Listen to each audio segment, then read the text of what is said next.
Hello there, you're watching All 24 News, World News Program, live from the capital Algiers. Next up are the headlines.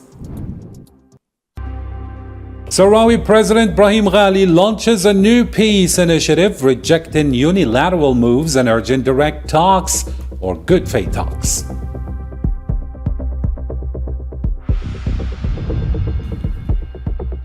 Coming up next, in Gaza, 519 bodies of martyrs have been recovered since the ceasefire. Hamas vows to hand over all Israeli captives as reports say the occupation still starves the Strip.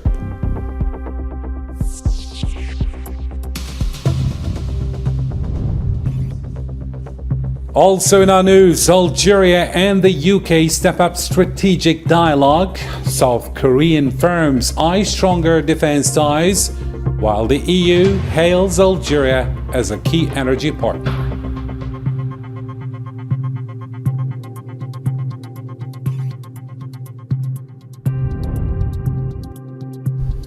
And later on in Sudan, RSF drones hit Khartoum airport in Al Ubaid. The army strikes back in El Junaina as the UN calls for an immediate truce. All this and more shortly.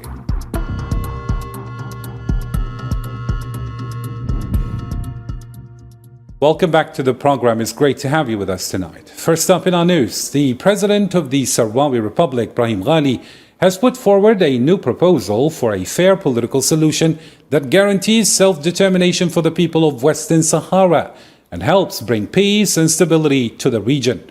In a letter to the UN Secretary General Antonio Guterres, Ghali described the move as a gesture of goodwill in line with UN Security Council resolutions, as the Council gets ready to review the mandate of the UN mission in Western Sahara known as MINURSO.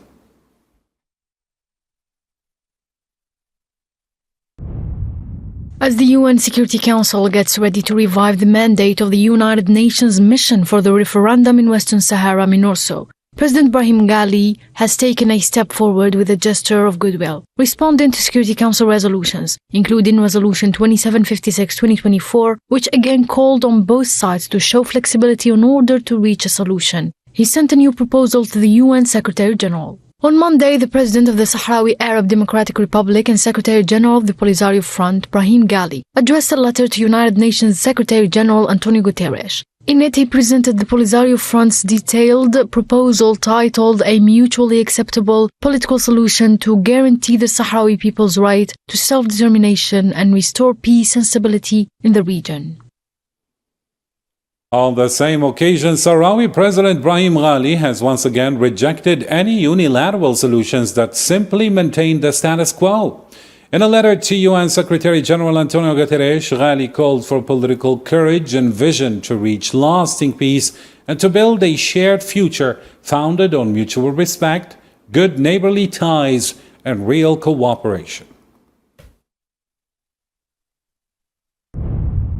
The Polisario Front firmly believes that finding a peaceful, just and lasting solution to the Western Sahara conflict, in line with the international law, is not only urgent but also entirely possible. What's needed is genuine political will to move past the status quo and away from unilateral approaches. It takes political courage and vision to work together toward a comprehensive and sustainable peace and to build a shared future based on mutual respect, good neighborly relations and cooperation.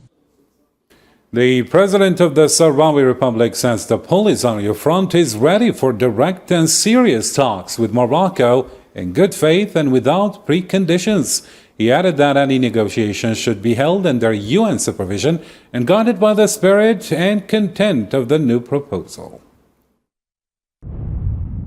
The Polisario Front is ready to engage in direct, serious negotiations with the Kingdom of Morocco, in good faith and without preconditions, under the auspices of the United Nations. These talks would be guided by the spirit and substance of our expanded proposal, with the goal of reaching a just, peaceful, and lasting solution that upholds the Sahrawi people's right to self-determination, in line with UN resolutions, and restores peace and stability across the region.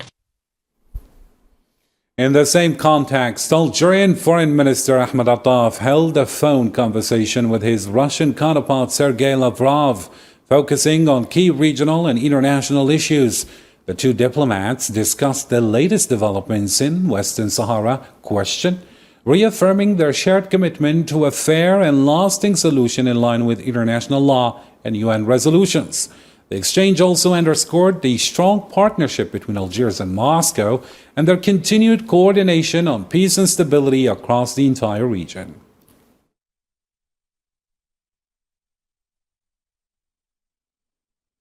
In another story, the Speaker of Algeria's Council of the Nation, or the Upper House of Parliament, Azouz Nasri, says Algeria is committed to promoting fairer and more balanced international relations that uphold the right of peoples to self-determination.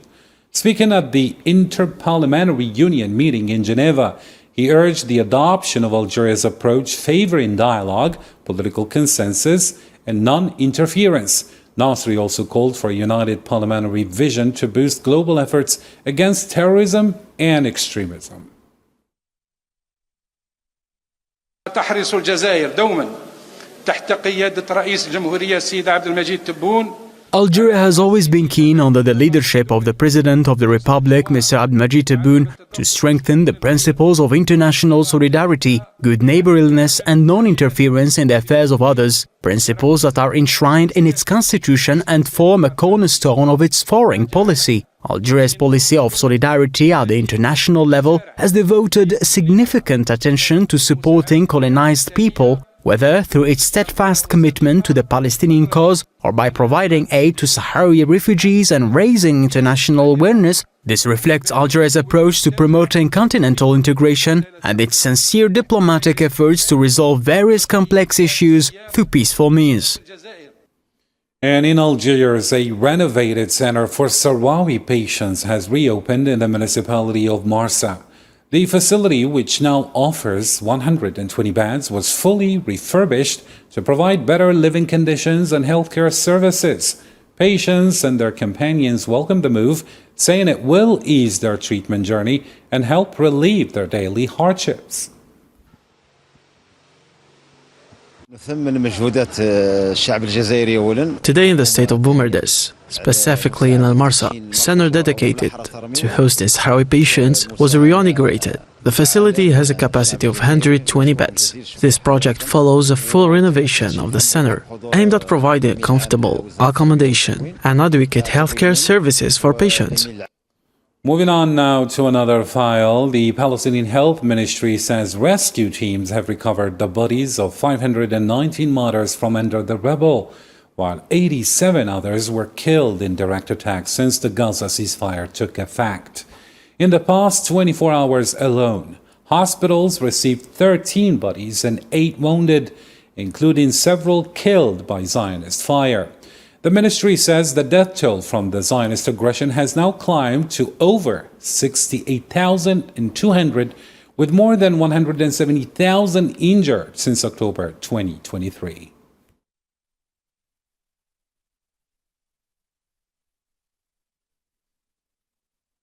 In a similar story, the Palestinian Health Ministry in Gaza says it has received 15 more bodies of martyrs from the occupation under the prisoner exchange deal.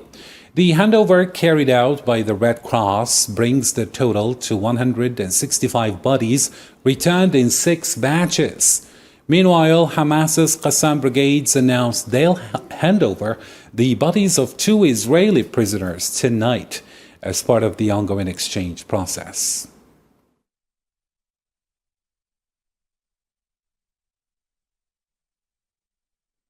Meanwhile, Hamas leader in Gaza, Khalil al-Haya, says he's received assurances from the US president and mediators that the war in Gaza is over. He added that the ceasefire will hold as Hamas remains committed to fully implementing the agreement and recovering all Zionist bodies despite tough conditions. Al-Haya also expressed hope for more aid to meet the growing needs of Gaza's population.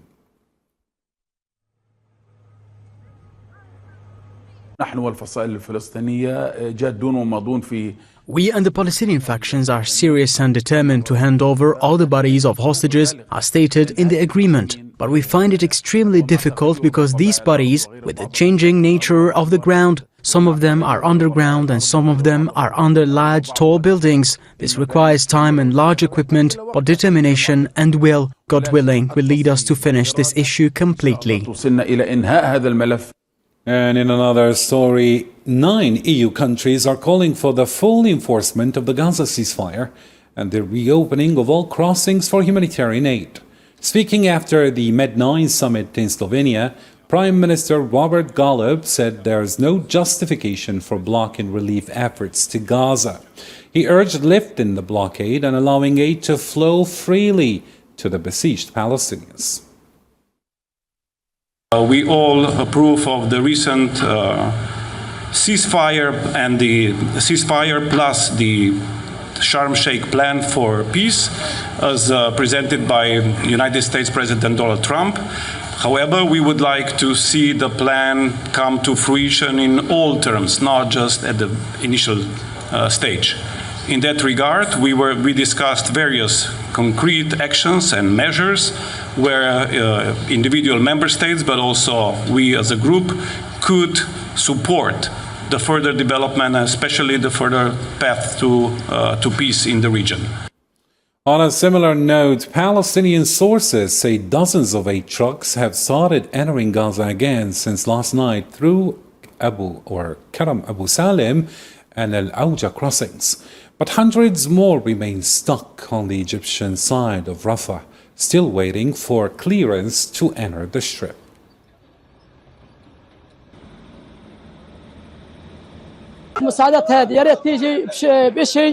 For this aid, I really hope the deliveries can be handled officially and handed to people. I can't do it like this. I could be run over by a truck. So I'm hoping the countries abroad help in handing over to people from here like the agency, and they distribute it like before.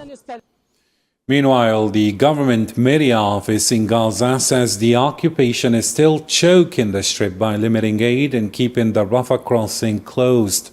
Since the ceasefire, only 986 trucks have entered, far below the 600 needed daily to meet basic needs.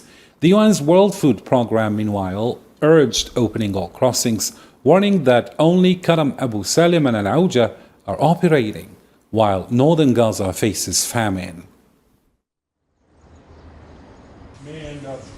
So far, we've had over 6,700 tons of food. That's enough for close to 500,000 people for 2 weeks. Daily deliveries continue, and they are now averaging around 750 tons. That's much better than what we had before the ceasefire, but it's still well below our target, which is around 2,000 tons every day. 2 years of relentless genocidal war have left Gaza in ruins. Displaced families are struggling to survive amid severe food shortages, collapsing infrastructure, and a dire lack of clean water. Zara Farjani reports. Displaced Palestinians in Gaza are living in inhumane conditions, facing severe food shortages and a collapse in health system. The humanitarian crisis is indescribable. Hassan An-Nimr has traveled from far away just to fetch water in this refugee camp. Shortages of food and water have been used as weapons of war since the start of the Zionist genocide. It's the same suffering, the same tragedy we chase after water. I come from remote areas just to fill a single gallon, which I cannot even find. Buying it is impossible. There is no money and they claim there is a truce. What truce? They have violated it and say we did. All these words are false, and the Jews, we cannot trust them. We hope the truce will hold. Nothing has changed. If anything, the situation has worsened. We cannot afford to return home. Life here is extremely hard. There is no fresh food, no drinking water. Water is non-existent.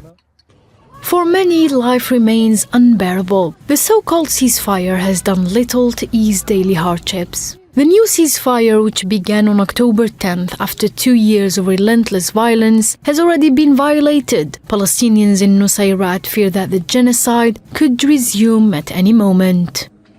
The war stops and starts again repeatedly, and we are very afraid it could resume at any time. It would be devastating if it did. We hope, God willing, that it will finally end and that peace will prevail. With the violated ceasefire and the worsening humanitarian crisis, Palestinians in Gaza continue to suffer. The intentions of the Zionist occupation forces are clear. Through repeated bombings, they aim to empty Gaza of its people. In Gaza still, the scars of the genocide war are everywhere. Entire buildings in rubble, concealing the remains of thousands of civilians killed during the conflict. With resources scarce and international aid slow to arrive, the residents of Gaza face not only the loss of loved ones, but the daunting task of giving them a dignified burial. Yasin Arikti has more. In the heart of Gaza's ruins, Jumal Safadi stands where his family once dreamed. The home that rose 5 stories high is now a graveyard of stone and dust, crushed by the thunder of airstrikes. A month after the assault began, the laughter of his parents and siblings lingers only in memory, their bodies still trapped beneath the wreckage that was once their world. We are standing on the rubble of the building where my family once lived. There are 5 of them, my father, my mother, 2 brothers, and a sister. They were killed when the building was bombed on November 5th, 2023. The first thing I did after the war ended was contact civil defense to recover their bodies. The first thing Juma did after the war ended was contact the civil defense in the hope of recovering his family's bodies. But the task before them is immense. With only rudimentary equipment, Gaza civil defense teams remain unable to clear the massive debris burying thousands across the strip. The lack of resources is our main challenge. We have appealed to the entire world for excavators to remove the concrete from these buildings and recover the mortars, but unfortunately, this has not yet happened. The lack of resources remains the greatest obstacle. Gaza civil defense officials are left alone, despite repeated appeals for excavators to help recover the bodies buried beneath the rubble. No international assistance has arrived. For Juma, the pain of loss is compounded by a profound sense of injustice. He insists that his plea is not political but human, a simple demand for the right to recover and bury his loved ones with dignity.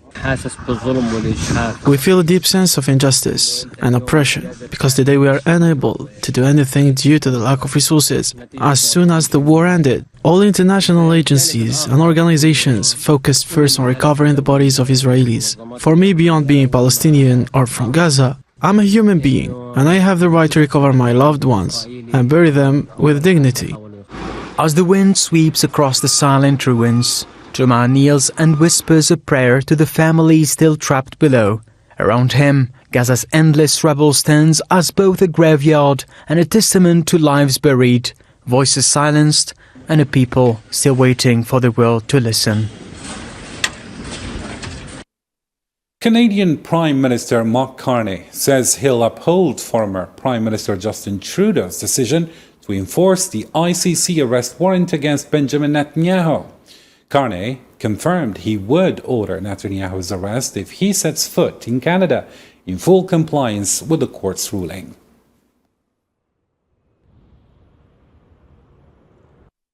Moving on to another development, Algerian Foreign Minister Ahmed Attaf met Tuesday with Britain's Deputy Secretary of State for the Middle East and North Africa, Hamish Falconer, who delivered a message from UK Foreign Secretary Yvette Cooper. Talks focused on boosting the strategic dialogue and strengthening economic ties between the two countries, as well as key issues on the UN Security Council's agenda. Earlier, Falconer also met with Secretary of State Selma Bakhta Mansouri to discuss regional developments and cooperation on peace and security in Africa.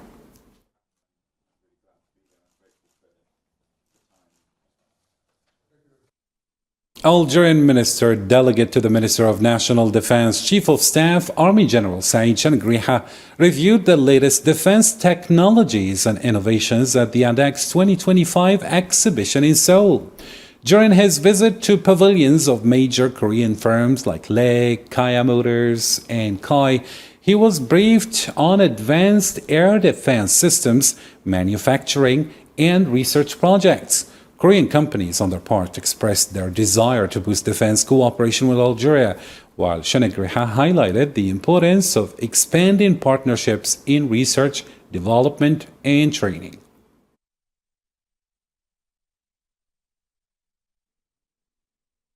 Algerian Industry Minister Yahya Bashir met with Alexei Rybik, head of Russia's Business Russia Association, to explore joint investment projects in key sectors like chemicals, mechanics, and steel. Bashir said Algeria is open to sustainable win-win partnerships that support industrial growth and technology transfer. For his part, Rybik expressed Russian companies' interest in expanding cooperation, reflecting the strong historic ties and growing industrial partnership between the two countries.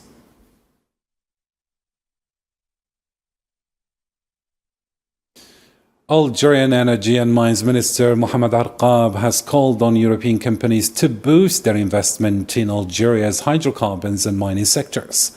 During talks with EU Ambassador Diego Mido, Mr. Arqab highlighted reforms that make Algeria a more attractive and transparent market for foreign investors. The meeting also covered cooperation on green and blue hydrogen projects under the Southern Corridor linking Algeria to Europe, as the EU praised Algeria's key role in ensuring Europe's energy security.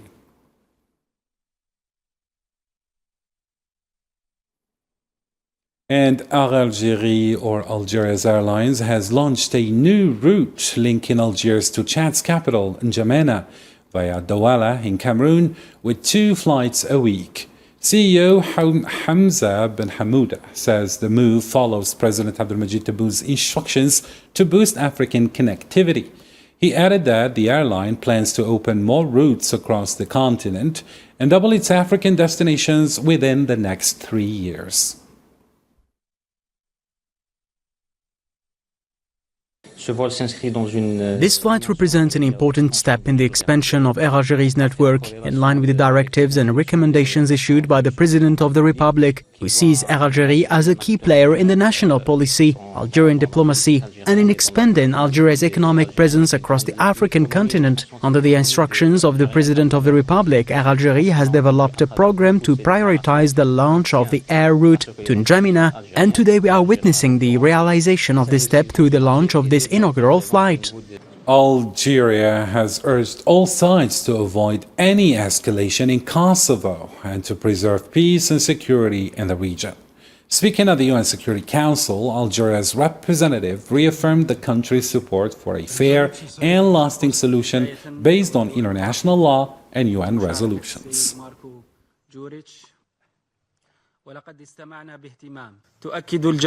Algeria emphasizes the need to preserve security and peace in Kosovo, which remains a fundamental issue for achieving the desired stability. It calls on both parties to avoid any escalation of tensions, including measures that negatively affect the social and economic conditions of minority communities. Algeria underscores the importance of genuine engagement in a dialogue led by the European Union, aimed at fostering mutual understanding and bringing closer the positions of Belgrade and Pristina. Algeria also reaffirms its unwavering commitment to supporting all efforts undertaken in accordance with the principles of international law and UN Security Council Resolution number 1244 to achieve a comprehensive and just solution between the two parties. And in another development in Africa, Sudanese media report that the Rapid Support Forces launched a drone attack on Khartoum Airport at dawn Tuesday, just a day before it was set to reopen for domestic flights. The drones also targeted an electricity station in Omdurman, but ground defenses managed to repel the strike. In response, the Sudanese army carried out drone strikes on RSF positions in West Darfur, hitting sites in El Geneina used as RSF headquarters.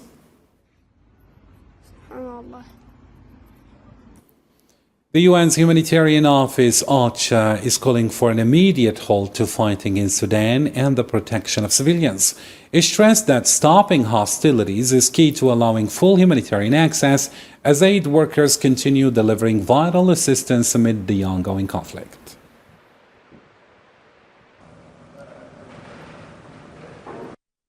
Time for the news in brief. Let's follow.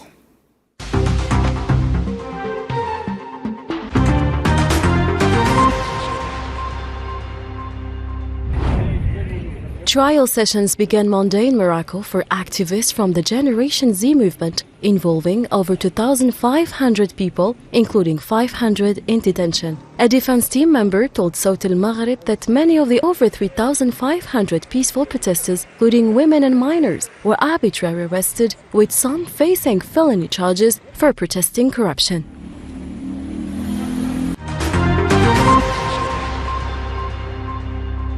The World Bank estimates Syria's reconstruction will cost around $216 billion, with Aleppo, rural Damascus, and Homs the hardest hit. From 2011 to 2024, $108 billion in direct physical damage was recorded, including $52 billion to infrastructure alone.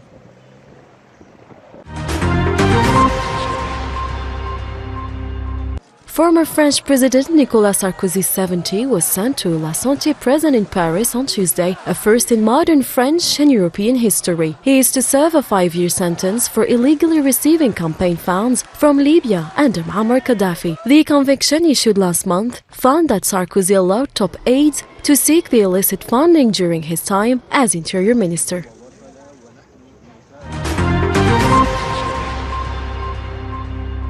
A Russian drone attack on Ukraine's northern Chernihiv region killed 4 people and injured several others, including a child. The Ukrainian Energy Ministry said the strike also hit energy infrastructure, cutting power to hundreds of thousands. Ongoing drone attacks have prevented emergency crews from restoring electricity.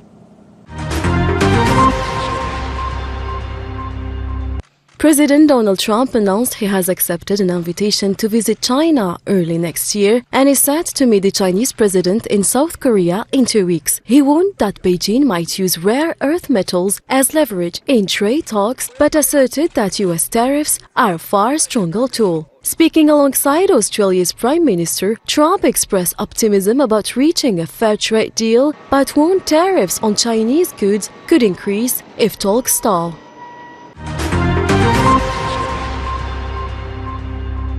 Algerian Olympic and world champion Kylian Moore has qualified for the 3 out of 4 finals at the Artistic Gymnastics World Championships in Jakarta, held from October 19th to 25th. She reached the finals in the floor exercise, balance beam, and in even bars, reflecting her continued excellence and strong form since winning gold at Paris 2024 Olympics. Moore aims to claim more gold and proudly represent Algeria on the world stage.